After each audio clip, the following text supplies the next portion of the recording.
It's a beautiful day in the neighborhood. Reaction BeaNeoS 21. Day in the neighborhood. Bruh. The Bean is back. Once again, baby. Once again, the Bean is back, bro. How the fuck y'all doing out there, my people? How the fuck y'all doing, bro? Hope your day going good. Appreciate you coming back, fucking with the Bean. Reaction BeaNeoS 21 on this good Sunday. All nice and bright out there, bitch. But I already know what we about to hear on this BeaNeoS ain't gonna be nice and bright. Why? Because we going back to him. Mr. Ballen. Bruh. Y'all know I'm the biggest, I'm Mr. Ballen #1 fan, you know what I'm talking about? Y'all already know that. Y'all already know I'm gonna go back to him, bro. I love watching these goddamn videos and watching them hold with y'all just make it even more fun, bro. So we're gonna get into this bitch right here, man. And what it's called is Teen Finds Secret Room on College Campus. A secret room on a college campus. What kind of room? What the fuck up in there? I don't know, but we finna fucking see, man.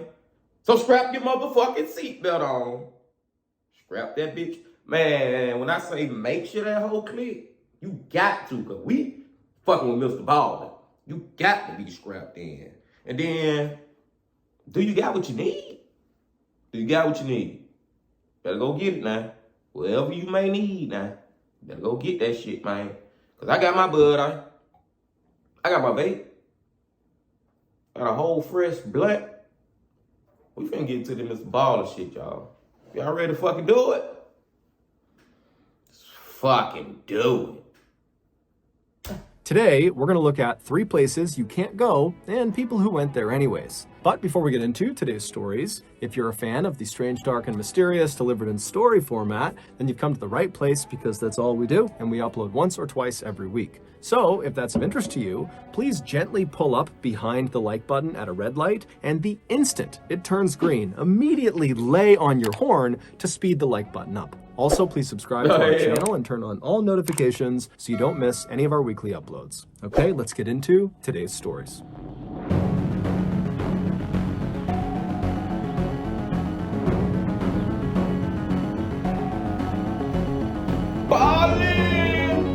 Number 3, boiler. At 7:20 p.m. on Friday, January 12th, 2007, 19-year-old college freshman Wade Steffi walked into Ford Dining Hall, which is one of 5 dining halls on Purdue University's campus. Purdue is a prestigious American university located in Indiana that is known for its excellent athletics and academics. Wade, who was an aviation technology student and was at Purdue on a full academic scholarship, grabbed some food and then sat down at a table with some friends. This was the first Friday of the 2007 spring semester, and so Wade and his friends at the table and the hundreds of other students that were sitting all around them were buzzing with excitement about what they were up to that night and what they were up to that weekend. And so Wade and his friends, they sat there chatting about their plans for about an hour, and then at around 8:20 p.m., Wade realized he needed to leave, and so he stood up, he said goodbye to his friends, he carried his tray to the trash can, and then he made his way out of the doors he came in on. And so once he was outside of the dining hall, he immediately turned right and walked the very short distance to the building that was right next to Ford Dining Hall. And so that building was called Owen Hall, and it was a dormitory. Now, this was not Wade's dormitory. He actually lived in a different dorm called Cary Quad West, which was located on the other side of Ford Dining Hall. And so Wade goes inside of Owen Hall because he has some friends in there, and he makes his way to their room, and when he goes inside, he sees they're all kind of sitting around chatting and drinking some alcoholic drinks. And so Wade sits down and he has a couple of drinks and he just hangs out with his friends for about an hour. And so around 9:30 p.m., Wade and the other people he was with in this room, they left Owen Hall and they walked the half mile away from campus to the west to this huge party at a fraternity. And so Wade would stay at this fraternity for several hours until about midnight, at which point he pulled one of his friends aside and he told them that he just remembered he had left his jacket inside of Owen Hall, and so he wanted to go back and retrieve it. The dorms on Purdue's campus all lock at night. night. And so the only way you can get inside is if you live there and so you have a key, or if you know someone who lives there who will open the door for you. And so during his walk back to Owen Hall, Wade would make 6 phone calls in an attempt to get someone in Owen Hall to open the door for him. But 4 of his phone calls would just be the wrong number. And so the people that were picking up and he was asking to open the door, they didn't know what he was talking about, and so they hung up. Hold on, bro. How he just calling all these random numbers? He don't know his homeboy's phone number? Like, what the fuck? I already know this bitch finna just go crazy when he get back in this dorm. Some crazy shit about to pop off, man. That's fucking... See what the hell happened? But 4 of his phone calls would just be the wrong number. The wrong so people number? that were picking up and he was asking to open the door, they didn't know what he was talking about, and so they hung up. But he did call 2 people that did live inside of Owen Hall. However, they didn't answer their phones. And so around 12:30 a.m., Wade arrived at Owen Hall. He put his phone back in his pocket, and he just walked up to the doors, which were locked, and he just started knocking. And eventually, a resident of Owen Hall who didn't know Wade, and Wade didn't know them, they heard the knocking, and they came out to the door to see what was going on, and they looked through the glass, and they saw Wade, and apparently they decided that Wade looked too intoxicated to let into the building, and so they refused him entry. And so Wade apparently stood there. He kept knocking for a little bit, but he eventually just kind of gave up. He turned around and he walked away. Fast forward a few days to Tuesday, January 16th, and Wade's roommate, who had actually been gone all the past weekend, he returned, and the first thing he noticed when he got back to his dorm was that Wade was not in the dorm. And so he called and texted Wade, but he didn't get a response.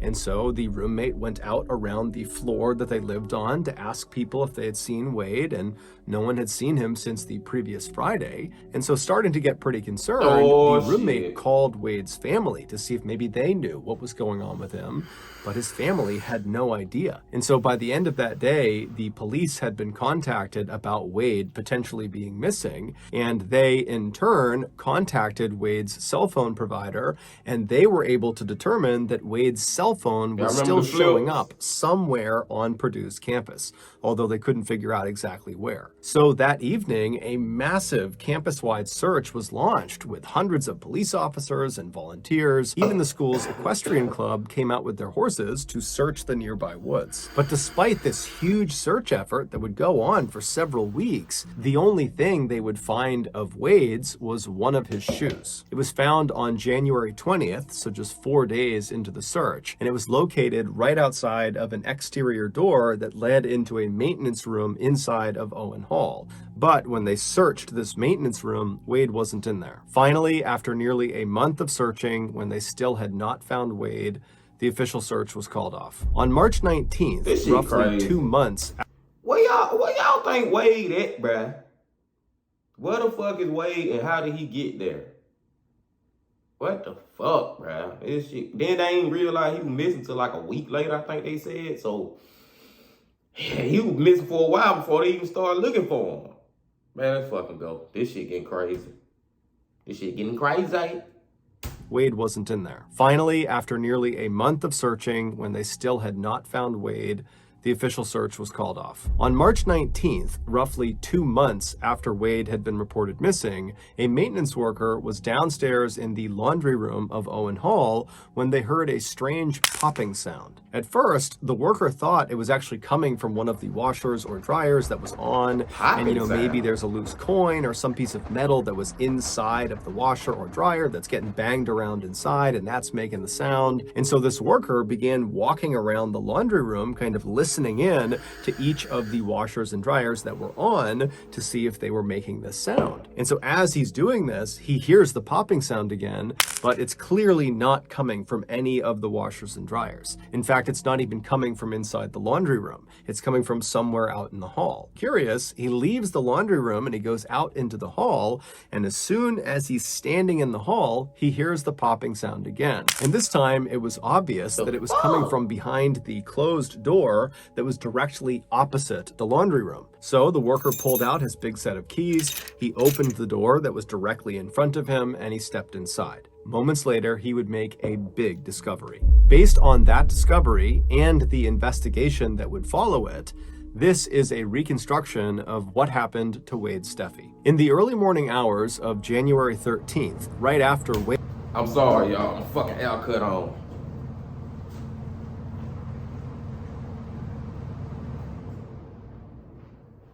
I know y'all like, what the fuck happened to Wade? Wade. Excuse me for that, man. Excuse me for that. We finna find out what the fuck happened to Wade, man, in this damn room.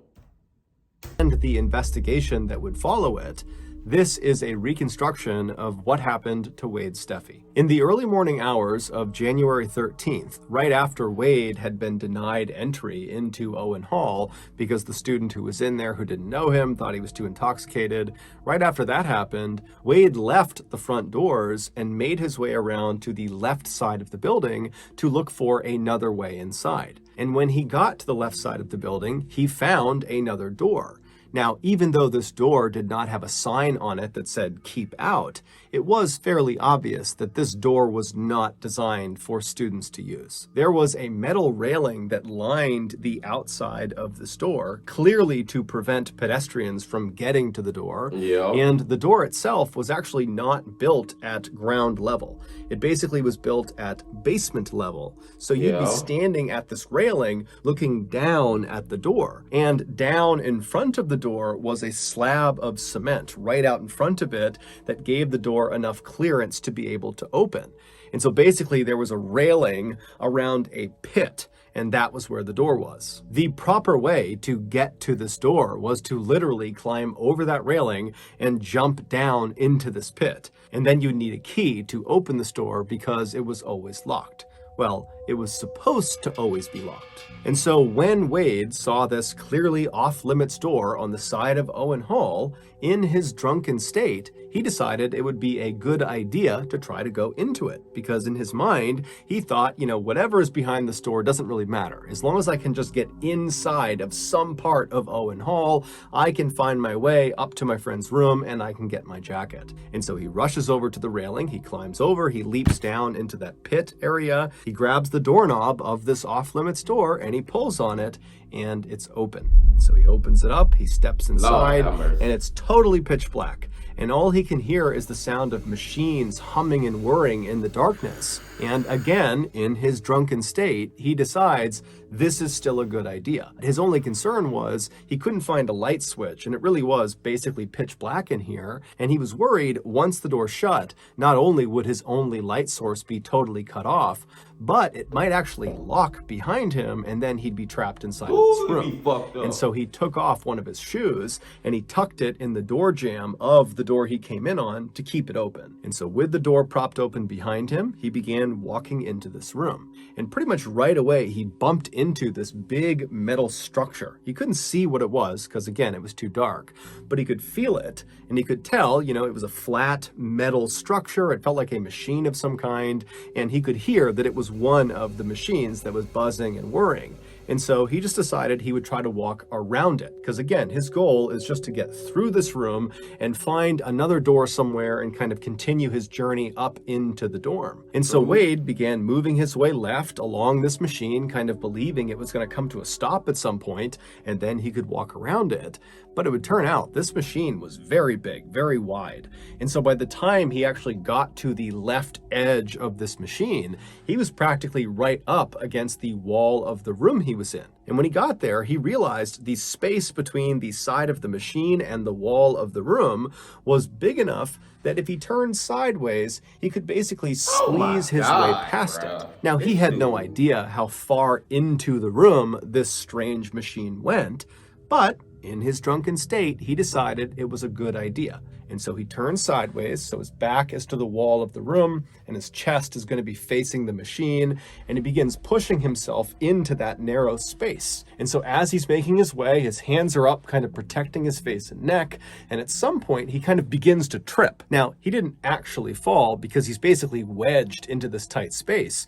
But for a second, he reflexively grabbed with his hands onto this machine right in front of him, and just by chance, his left ring finger slipped into a very narrow hole that was about 2 inches deep. The room that Wade was inside of was called an electrical vault, and it contained 6 large transformers, one of which Wade's finger had just stuck inside of. The job of these 6 transformers is to take the high voltage they receive from the main power grid and then transform it, hence the name, into lower usable voltage that gets dispersed into Owen Hall for residents and teachers. Even though the outside of these transformers had mostly been covered with protective materials that mitigated the electrocution risk, there were still several parts of these machines that there was just nothing you could do. They just presented a really high electrocution risk.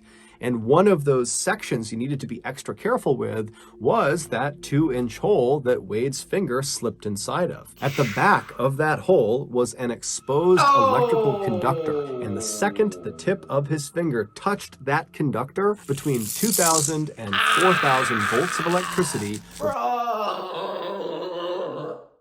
Damn, Wade. Damn, Wade, bro. Damn.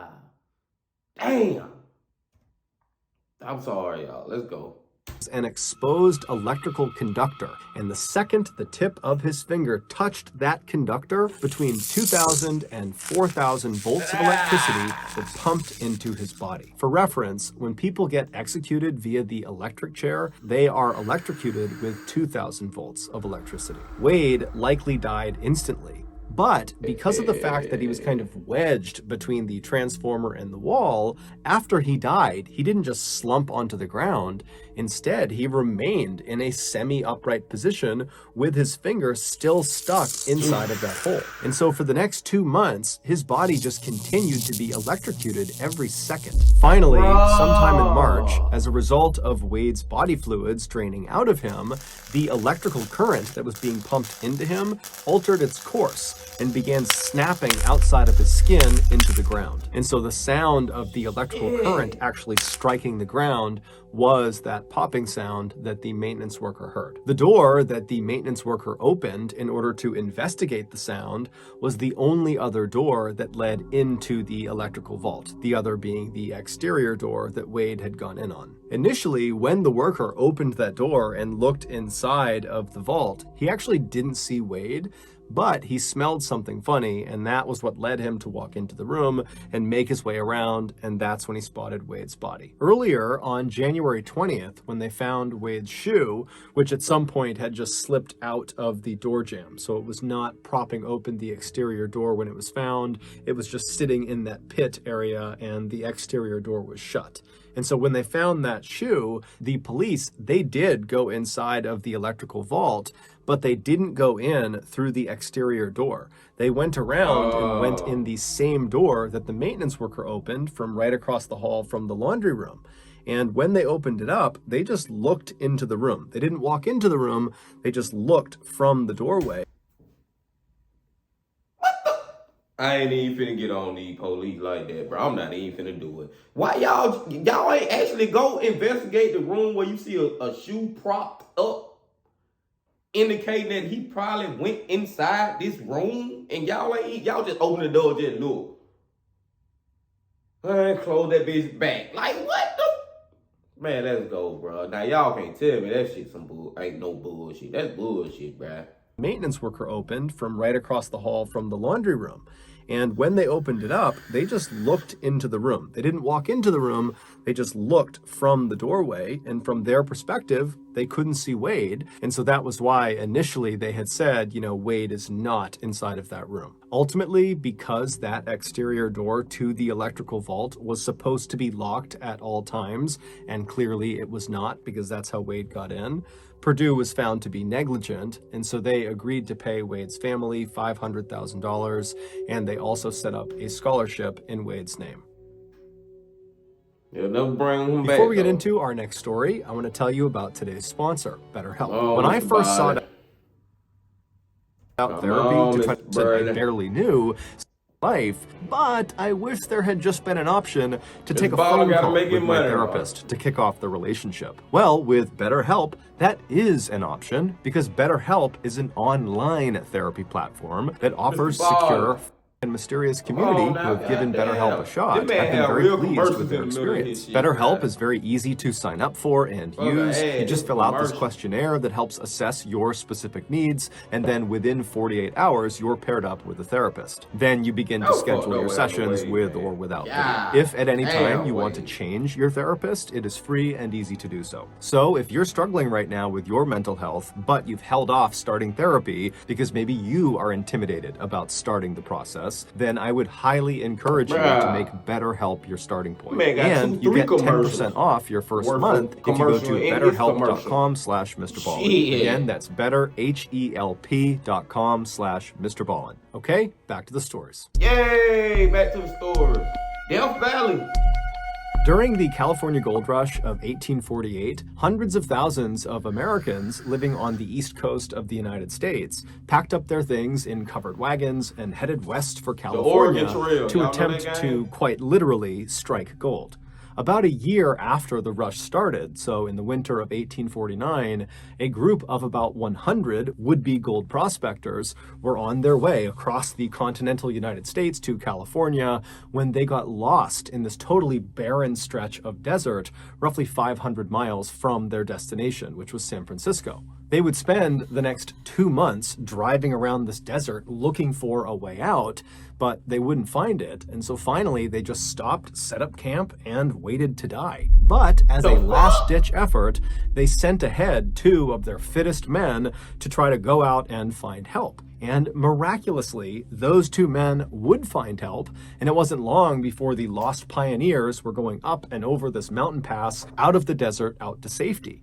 And so as the pioneers are cresting this mountain, one of the pioneers turns and looks down at the desert valley below where they almost all died. And he famously said, "Goodbye, Death Valley," and the name stuck. While Death Valley has since become a very popular tourist destination for adventurous people, it is still truly one of the harshest environments on the planet. In addition to just being a big open desert, which presents a whole host of problems to any mammal, Death Valley also becomes one of the hottest places on the planet every summer. The temperatures soar to 120 degrees Fahrenheit and sometimes get as high as 136 degrees Fahrenheit. It's the kind of place where if you don't respect it, it will kill you. In 2005, a 35-year-old man named Robert Darmer, who lived in Los Angeles, California, decided he wanted to take a trip into Death Valley.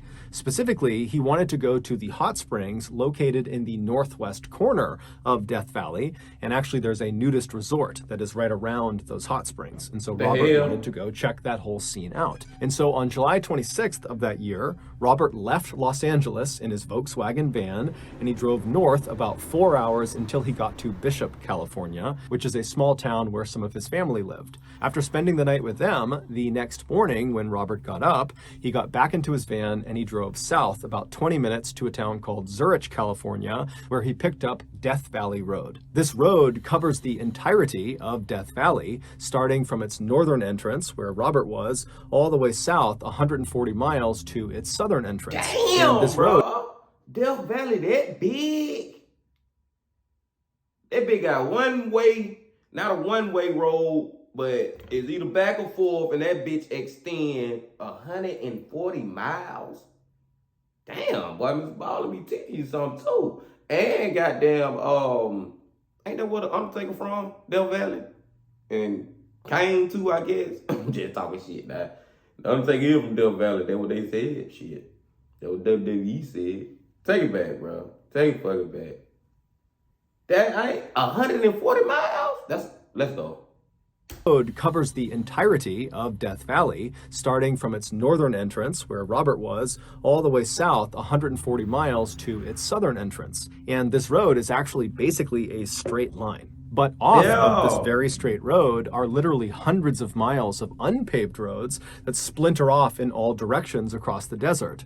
And these roads bring people to other points of interest, like, for example, the nudist resort that Robert wanted to go to. So after Robert hopped onto the Death Valley Road at its northern entrance, he began driving south for about an hour, and then he began looking for the turnoff to the unpaved road that would take him the last 50 miles to the nudist resort. And so eventually, Robert believes he's found this turnoff, and so he gets onto this unpaved road and he starts driving for a while, and then all of a sudden his car just sinks down into the ground and it won't budge. It would turn out Robert had made a mistake. He had not turned onto the correct unpaved road. Instead, he had picked a road that led right out onto this salt flat, and so to the naked eye it would have looked like the ground in front of him was totally flat and hard packed, and you could easily walk on or drive on it.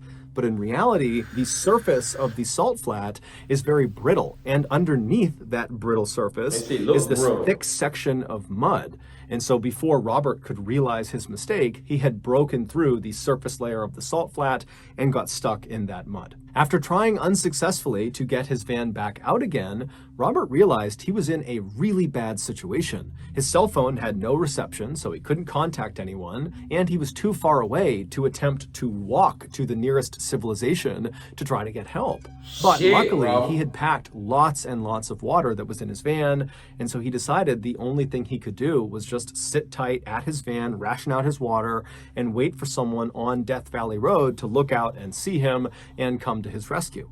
But after waiting for 6 days, no one saw him. And now his water supply was dwindling, and so Robert decided his only option was to abandon his van and make the walk to civilization. And so he packed up all the water he could, he threw it on his back, and he began to walk. And just like the lost pioneers of 1849, at the very last second, Robert was rescued. As he stumbled across the desert, his canteen empty, this group of teenage boys and a few adults who were part of this group called the League of Venturers were out in Death Valley doing search and rescue training. And so they literally turned onto the same road that Robert accidentally turned onto and then got stuck on. And so they came down and found Robert. And Robert, when he saw them, he was hysterical. He was crying tears of joy. He really believed he was going to die probably that day.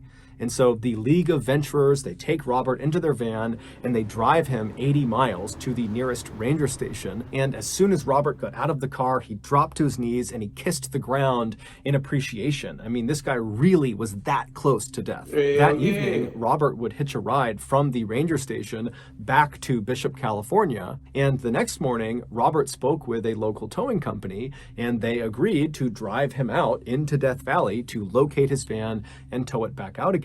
But when they got out there and they found his van, the towing company saw that the van was not in good shape. It had 2 flat tires and there were several other mechanical issues with it. And they told Robert, look, we can't tow it out until the repairs are made, and we can't make those repairs right now. And so they left the van where it was and they drove Robert back to Bishop. And then when they got there, Robert, who was quite handy with his van, decided he would just make the repairs himself. And so he went around town and gathered up. Hold up. I thought it was gonna be a good story now.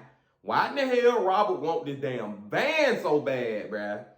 You fucking lived, bro. You survived, bro. Fuck that van, bro.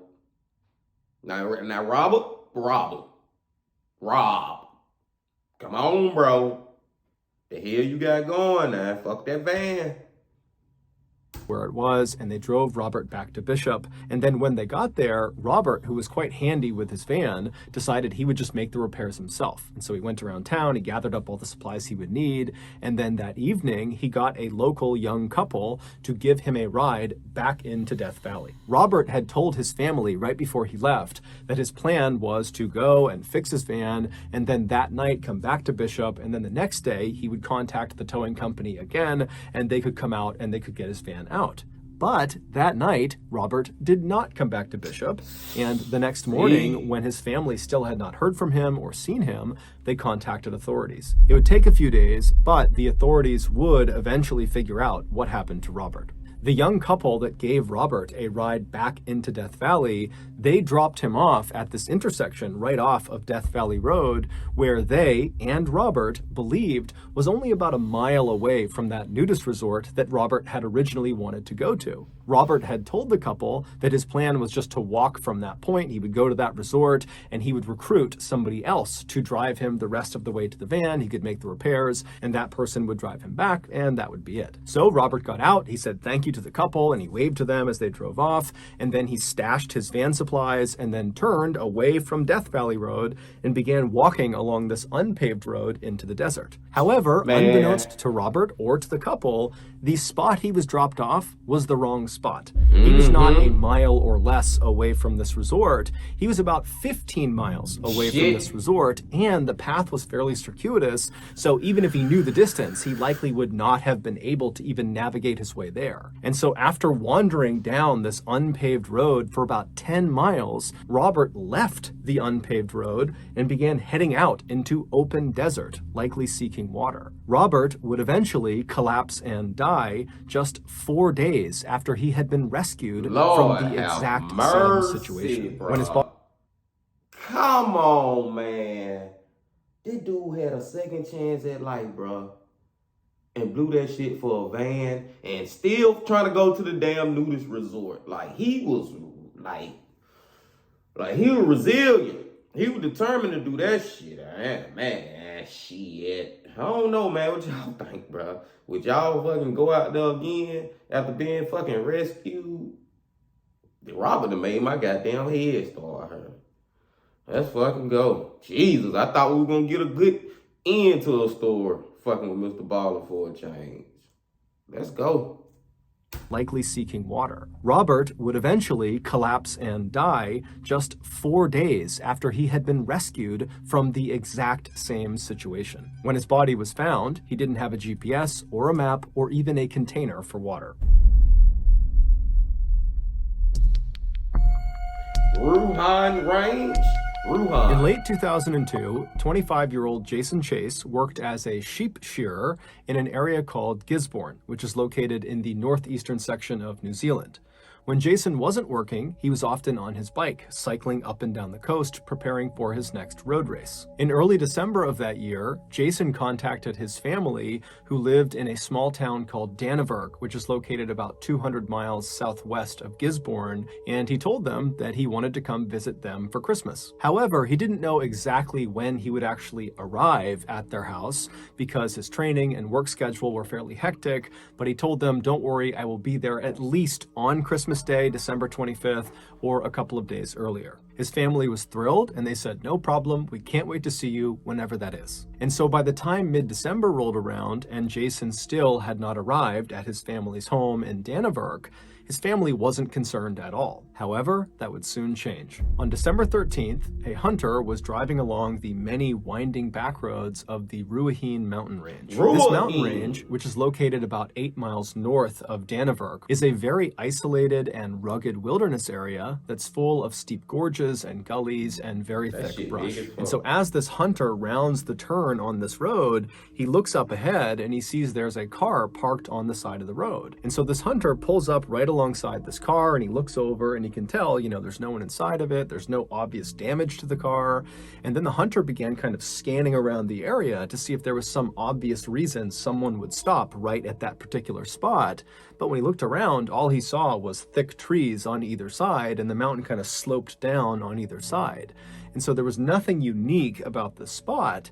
And so something just kind of struck the hunter as odd about this car. It just seemed totally out of place. And so operating on a hunch, the hunter would leave the mountain range and head into Dannevirke, and he would contact police and he would tell them about this car and where it was located, because in the hunter's mind, maybe someone had been reported missing in the area and maybe this car is connected. And so after hearing about the car, the police did not know of any missing person cases that were connected to a car that matched the description the hunter had given.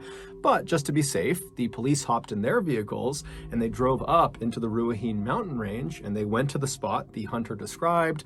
And sure enough, off to the side of the road is this parked car and it's still unoccupied. After inspecting the vehicle, the police came to the same conclusion the hunter did, that there was no obvious signs of damage to the car that might have forced someone to abandon it. And then when they looked in the window at the gas gauge, they saw the gauge was full. And so the police kind of wandered around the area, kind of doing an initial search to see if maybe the owner of this car was nearby, but there was no one there. They're in this very isolated isolated part of this wilderness area. And so the police just took down the license plate of the car and they went back to their station. And when they got there, they ran the license plate number and it turned out the car belonged to Jason Chase. When Jason's family was contacted about, why is Jason's car up in the Bruhhhhh Mountains, where's Jason? His family was pretty surprised. They explained to police that Jason had made plans to come visit them around Christmas time, and so they were expecting him to come this way. And the Bruhhhhh mountain range, it is only 8 miles away from Danneberg, so in theory, maybe he stopped there on the way to their house, but they told police that just didn't make any sense. So as a precaution, the police decided to launch a search for Jason. Damn. Hey, I gotta goddamn give it up to the fucking police, man. These some good police. You gotta give them credit when credit is due now. These police, they actually went out and investigated to see what's going on with the car, then ran the license plate, and did this, contacted the family. Like, then they went out and searched, like, it was good police. Gotta give them credit, man. Gotta give them credit. Well, what the fuck happened to Jason? Let's fucking go. He stopped there on the way to their house, but they told police that just didn't make any sense. So as a precaution, the police decided to launch a search for Jason. And unfortunately, despite hundreds of people on the ground searching the Bruhhhhh mountain range and helicopters overhead flying all over the place, no trace of Jason was found. And so the official search was called off right before Christmas, but Jason's family and friends, they continued to look for him. And on January 3rd, they would find him. One of the family friends who had agreed to continue looking for Jason after the official search had shut down was a farmer who owned a plane. And on January 3rd, as he did one of his passes over the foothills of the Bruhhhhh mountain range, he looked down and he saw this bright red thing that looked totally out of place. And the pilot couldn't tell what it was, and so he took note of its location, and then when he landed, he passed those coordinates off to the ground team. And so the ground team, they made their way over to this location, which was quite far away from where Jason's car had been. And after making their way through some very thick brush and some very steep sections, they eventually walked out to this big open clearing. It was a dry riverbed, and right in front of them, in the middle of it, was the bright red thing. It was Jason's shirt, and Jason was still wearing it. He was found lying on his left side with his legs stretched out. He had on his bright red rugby t-shirt, some khaki shorts on, and he had no shoes or socks on. According to the searchers who first saw Jason in this dry creek bed, they would say the scene was very peaceful, and it almost looked like Jason had lied down to fall asleep. But Jason was not sleeping, he was dead. Jason had no visible injuries, and there was no sign of a struggle in the area. In fact, it didn't even look like Jason had been in the wild for very long because his clothes were pristine, and despite being barefoot, his feet were in great condition. Despite a lengthy search around the area where his body was discovered, his shoes and socks would not be recovered. The only thing they found in the area was a water bottle that belonged to Jason. Adding to the mystery of what happened to Jason were the results of his autopsy. The pathologist was unable to find any injuries. Jason also seemed well nourished because he had food in his stomach, and he was hydrated because there was urine in his bladder. His toxicology report also came back negative for all drugs, medications, and a range of common poisons. The only odd thing the pathologist found during the autopsy was that Jason had 2 very small ulcers in his duodenum, which is the first part of the small intestine. According to this pathologist, these type of ulcers only appear from acute stress moments before death. However, these ulcers don't indicate what caused the stress. Typically, things like severe injury or septicemia, which is blood poisoning, will cause these stress ulcers. But Jason had neither of those. So at the end of the autopsy, the pathologist concluded that Jason had not been the victim of a homicide, he had not committed suicide, he had died from, quote, obscure natural causes. Interestingly though, the pathologist was able to determine with some certainty that Jason died on or around December 30th. Which means he was alive for the entirety of the official search for him, as well as the bulk of that private search conducted by friends and family. After the autopsy So results what was came he out, doing? Jason's case was closed, and his family, despite having lots of unanswered questions, was forced to just move on. 15 years later, the same pathologist that had conducted Jason's autopsy was talking to a colleague about Jason's case. And as he was describing where Jason was found, the colleague suddenly stopped the pathologist and said, "Wait a minute, I think I know what happened to him." And it would turn out he did. The following is a reconstruction of what happened. What y'all think happened to this guy, bro? Like, how you survived all them days when they found you, wasn't nothing wrong with you, but you were just dead. Like, what happened, bro? Something spooked them to death? I don't know, bro. Like, I'm trying to figure this shit out. This one right here got me stumped, y'all. Let's fucking go. The colleague suddenly stopped the pathologist and said, "Wait a minute, I think I know what happened to him." And it would turn out he did. The following is a reconstruction of what happened to Jason Chase. On December 13th, 2002, Jason left his home in Gisborne and began heading south towards Dannevirke, where his family lived. But before he got to his family's home, he took a detour up into the Bruhhhhh mountain range, where he eventually parked his car on the side of the road. Once his car was stopped, he got out and collected his backpack and sleeping bag. Those were two items that were never discovered during the search or after his body was found, but it was later determined they were missing from his vehicle.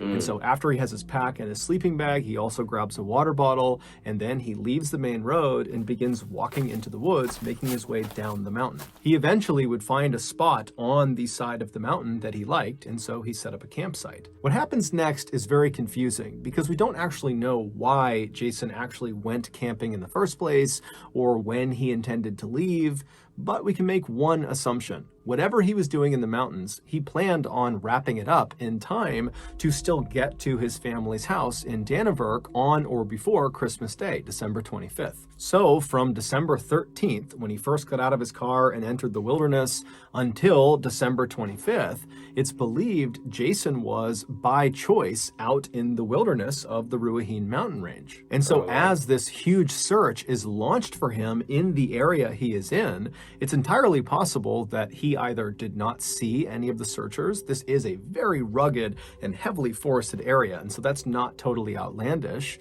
Or two, even if he did see the searchers, he may not have recognized that they were looking for him, because remember, during that time frame, he didn't think he was in danger. He was out in the wilderness camping by choice. But sometime around December 25th, or maybe a couple of days before, when he needed to leave and go back to Dannevirke to see his family, after packing up his stuff, for whatever reason, he could not get back up to the road where his car was. Either there was some sort of physical boundary, or maybe he got lost. But either way, instead of going back up the mountain, we know Jason actually turned and began going down the mountain, away from the road and away from his car. It's believed Jason actually just decided he would hike his way out of the mountains. He was in great shape, very healthy guy, and he probably figured he could just hike the 8 miles to Dannevirke, and then he could have someone drive him back up and retrieve his car at a later date. But on or around December 30th, Jason was still out in the mountains. And at this point, he had abandoned his backpack and his sleeping bag and had most likely removed his shoes and socks for reasons we don't know. But he had managed to get much closer to Dannevirke. He just had to navigate a few more steep sections and then he'd be home free. And so on or around December 30th, Jason began slowly making his way down the mountainside until he reached a decision point. He found himself standing at the top of 2 very steep gullies that both would bring him down to a dry stretch of riverbed, and so either option worked. It just became a matter of which one is safer. And so after making his assessment about which gully he should take, he made his choice and he made his way down and he reached the dry riverbed. And it was at this point that Jason would have begun to feel a pain in his stomach. And that pain would have gotten worse and worse and worse, to the point where Jason likely sat down on this dry riverbed, kind of waiting for the pain to subside, but it wouldn't. It would only intensify. And so as he's sitting there kind of wondering what's going on, his vision would begin to blur, and then he would start to struggle breathing. And before he could deal with all of these strange symptoms that were coming on really suddenly, he lost the ability to move his body and he slumped over onto his left side, and there he would lay until he died. It would turn out The gully that Jason had chosen to go down when he was standing at the top and he had those two choices, the one he chose, that one contained a plant called Urtica ferox. This plant, which is endemic to New Zealand, grows leaves that are covered in little rigid stinging hairs that contain a toxin called trifidin. And trifidin, in high enough doses, not only causes stomach pain and blurred vision and trouble breathing, but it also causes total body paralysis and even death. Jason, who according to friends would have known about the dangers this plant posed, likely just didn't see the cluster of plants when he was assessing which gully to go down. And so it wasn't until he was partway down the gully and was in these plants that he realized his mistake. But when he turned to go back up, it was just too steep. And so he was forced to trudge through these toxic plants. And because he was wearing shorts, his lower legs were exposed and they were stung repeatedly.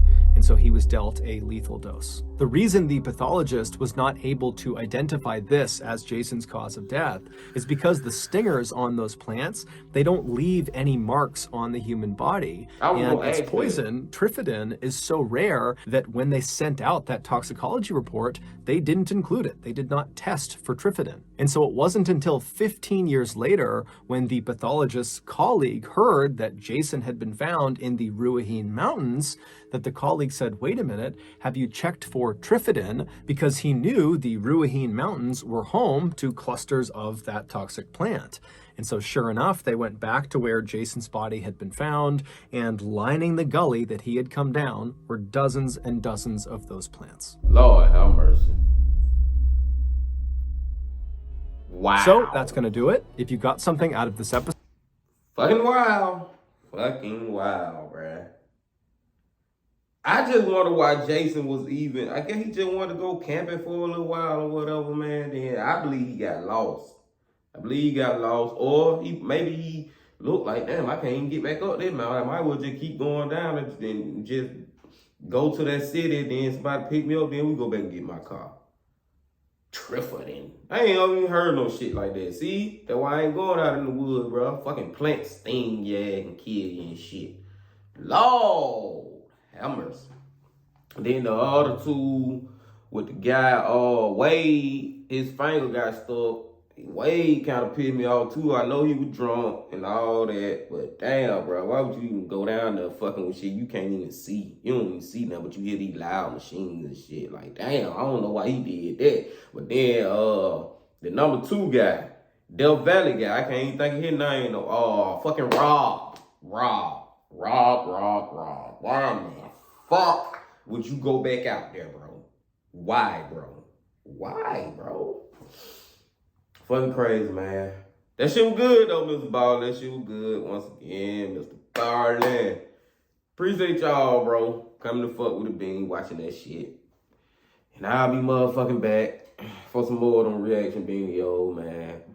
Gaming BeaNeoS still popping off. More than one GOAT shit still popping off. The music BeaNeoS still popping off. And I'm going to add a new playlist to the channel very soon. So y'all just be on the lookout, man. Just keep fucking with me, man. I'm still thinking about these damn stores, bro. That shit crazy as fuck. But anyway, I'm gonna let y'all go. Cause I'm gonna go do some other shit. Get ready for this Eastern Conference Finals tonight or the day. I don't know what time it come on. I'm pretty sure it come on today though. But yeah, I got the heat in it. We gonna see what happens. But I do got to say one more thing before I let y'all go. The Bean, bye-bye, legend.